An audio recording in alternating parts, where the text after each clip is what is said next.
and want to get it done. And this is the beginning of it.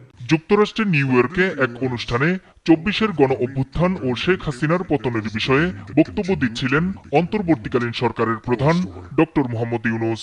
The validity of this concept. এক পর্যায়ে দুই সমন্বয়ককে পরিচয় করিয়ে দিতে মঞ্চে ডাকেন তিনি। এ সময় দুই সমন্বয়কের সঙ্গে মঞ্চে দেখা যায় আরেক তরুণকে। আসলে কি তার পরিচয়, বিষয়টি নিয়ে সামাজিক যোগাযোগ মাধ্যমে শুরু হয় নানা আলোচনা সমালোচনা। ঘটনার পরপরই এর ব্যাখ্যা দেন প্রধান উপদেষ্টার বিশেষ সহকারী মাহফুজ আলম।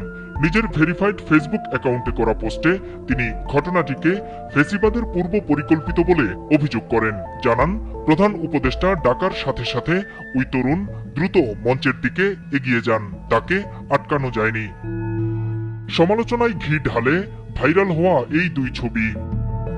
এই তরুণের নাম জাহিন রোহান রাজিন। সমন্বয়ক না হলেও কেন তিনি ডক্টর ইউনূসের ডাকে মঞ্চে গেলেন? তারা বলে তোমরাও যাও, তুমিও যাও, কোম্পানি করো তোমার এই স্টুডেন্ট প্রেস রিলিজ রেখে, তাহলে it shows a lot of encouragement যে দ্য ইউথ এক্সুবারেন্স এখানে আছে। শুধু এখানে বাংলাদেশের ইউথ আর ডিসপার্সড অ্যাক্রস দ্য ওয়ার্ল্ড।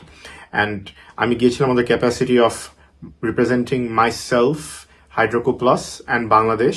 সরকার প্রধানের রাষ্ট্রীয় সফর সঙ্গী ছিলেন না, বরং নিজের খরচে যুক্তরাষ্ট্রে গিয়েছেন বলেও জানান জাহিন। আমি আমার নিজের ক্যাপাসিটিতে এসেছি, উইচ ইজ ওয়াই এখানে আই থিঙ্ক কনফিউজ হয়ে গেছে যে ওয়েদার এখানে কোনো রাষ্ট্রীয় ধরনের অবদান ছিল নাকি।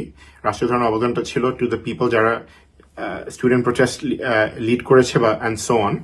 আমি গিয়েছিলাম আমার প্রিভিয়াস ক্যাপাসিটি থেকে, অ্যান্ড বাই পিওর লাক ওই ইভেন্টটাই আমি তাদের সাথেই আই হ্যাপেন টু বি দেয়ার।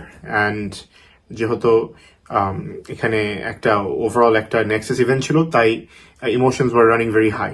জাহিনের নানা বঙ্গবন্ধুর আমলে নোয়াখালীর এমপি ছিলেন। সেই সুবাদেই সাবেক প্রধানমন্ত্রীর সঙ্গে পরিবারের সাক্ষাৎ। তার দাবি, নিজের প্রতিষ্ঠানের কাজের জন্য তিনি সাবেক মন্ত্রী অ্যাডভোকেট তাজুল ইসলামের সঙ্গে সাক্ষাৎ করেছিলেন।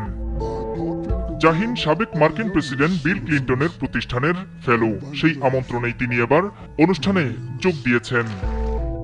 জাহিন হাইড্রোকো প্লাস নামের একটি কোম্পানির প্রতিষ্ঠাতা। মূলত পানি ব্যবস্থাপনা ও পানির মান নিয়ে ঢাকা ওয়াসা ও চট্টগ্রাম ওয়াসার